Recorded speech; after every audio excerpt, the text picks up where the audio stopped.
America was young, ambitious, restless with possibility. In the first half of the 19th century, this nation stretched its arms westward, hungry for land, for growth, for greatness. Cities rose in the north, plantations spread across the south. And, for a brief, fragile moment, it seemed as though this republic, this great experiment in democracy, might actually hold together. But beneath its promise, a storm was forming, quiet at first, then impossible to ignore. A conflict unlike any the world had seen, not against a foreign power, not against an invading army, but against itself. Brother against brother, neighbor against neighbor, one nation tearing itself in two. In 1861, the United States of America would be pulled into the bloodiest war in its history, a war that would burn cities to the ground, shatter families beyond repair, and force an entire nation to confront the deepest question it had ever asked itself. What does it truly mean to be free? This is that story. To understand the Civil War, you must first understand the two Americas that existed long before the first shot was ever fired. In the North, industry was booming. Factories hummed along rivers, railroads cut through growing cities. Immigrants poured in by the thousands, filling workshops and building lives with their hands. The Northern economy ran on wages, on commerce, on the idea that a man's labor was his own. In the South, a different world existed entirely. One built not on industry, but on land,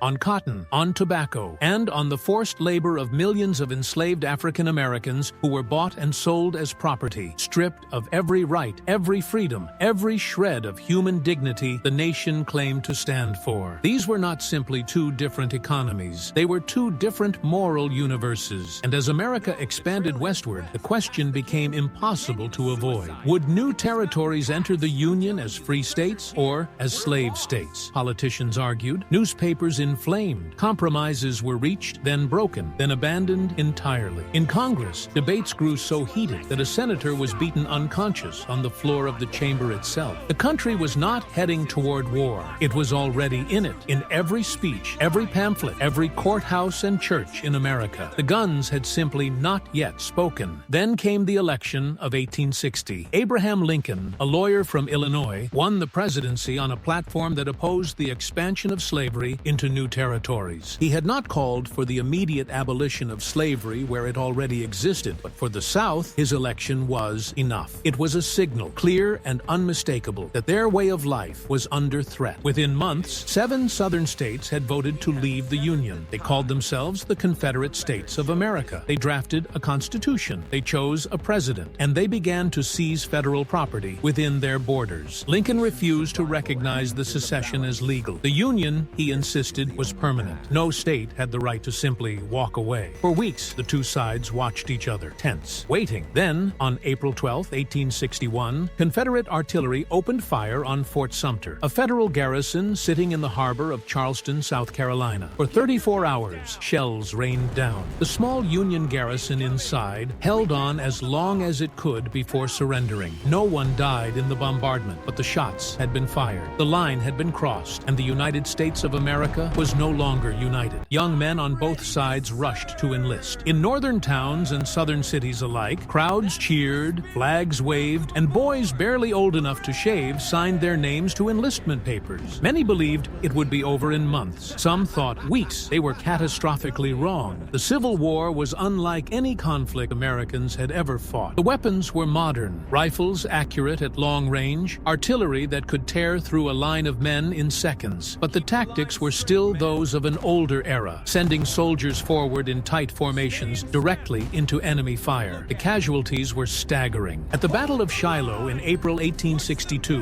more men were killed or wounded in 2 days than in all of America's previous wars combined. And still, the war ground on. What made it uniquely devastating was not just its scale, it was its intimacy. The United States shared a language, a history, a flag. Some families found themselves split down the middle, with sons fighting for the Union and fathers fighting for the Confederacy. Friends who had grown up together now aimed rifles at one another across open fields. This was not a war against a foreign enemy. It was a wound inflicted upon the nation by its own hand. As the war stretched into its second and third year, certain battles rose above the rest, moments where the fate of the entire nation seemed to hang in the balance. At Antietam, in September 1862, Union and Confederate forces clashed in a single day of fighting so ferocious ambitious that nearly 23,000 men were killed, wounded, or went missing before sunset. It remains the bloodiest single day in American military history. The Union claimed a narrow victory, enough to change the course of the war's politics, if not yet its outcome. Then came Gettysburg. 3 days in July 1863. The Confederate General Robert E. Lee had pushed his army into Pennsylvania, hoping a decisive victory on northern soil might break the Union's will to fight. Instead, his forces were repulsed with devastating losses. Nearly 50,000 men fell across those 3 days. Lee retreated south. He would never again launch a major offensive into the north. At the same time, far to the west, Union General Ulysses S. Grant completed his siege of Vicksburg, Mississippi, taking control of the Mississippi River and effectively cutting the Confederacy in two. The rebellion was beginning to unravel, but this war was never only about maps and territory. At its heart, it had always been about something more fundamental. On January 1st, 1863, President Abraham Lincoln issued the Emancipation Proclamation, declaring that all enslaved people in Confederate states were, from that moment forward, free. It was a war measure as much as a moral one, but its meaning could not be contained by politics alone. For millions of enslaved Americans, the proclamation was a turning point of almost incomprehensible weight. The war now had a name for what it was truly fighting for. Thousands of black men enlisted in the Union Army. They fought, often facing discrimination from their own side, for the freedom of their people and the soul of the nation. By the war's end, nearly 180,000 African American soldiers had served in Union forces. Their courage would become one of the war's most enduring legacies. By 1864, the Confederacy was exhausted. Its armies were shrinking. Its cities were burning. Its supply lines were cut. General William Tecumseh Sherman marched his Union Army through Georgia, cutting a path of destruction 60 miles wide, breaking the South's ability and will to continue fighting. In April 1865, Confederate forces abandoned Richmond, Virginia, their own capital, and fled. Union troops marched in the next morning. On April 9, 1865, General Robert E. Lee met Union General Ulysses S. Grant at a small courthouse in a Virginia village called Appomattox. Lee, dressed in a clean uniform, his sword at his side, surrendered the Army of Northern Virginia. Grant, in a mud-spattered coat, accepted and offered generous terms. Confederate soldiers would go home. They would not be prosecuted. They would take their horses for the spring planting. After 4 years and hundreds of battles, the war was over. The numbers are almost too large to fully absorb. More than 600,000 Americans dead. Millions more wounded, displaced, or shattered in ways that never fully healed. Entire cities reduced to rubble. An economy in ruins. A generation of young men simply gone. And yet, out of this devastation, something was rebuilt. The 13th Amendment to the Constitution abolished slavery permanently and completely throughout the United States. The nation that had declared all men created equal was, at long last, beginning to reckon with what those words actually demanded of it. The road ahead remained hard. Reconstruction was difficult and deeply unfinished. The promise of true equality would take another century of struggle and remains, in many ways, still unresolved. But the Civil War had settled one question forever. The United States was one nation. It could not be divided. It could not be walked away from. And the ideals it was founded upon, however imperfectly applied, were worth fighting and dying for. More than a battle, more than a war, it was a test of who America was and who it still aspired to be. One nation, tested by fire and still standing.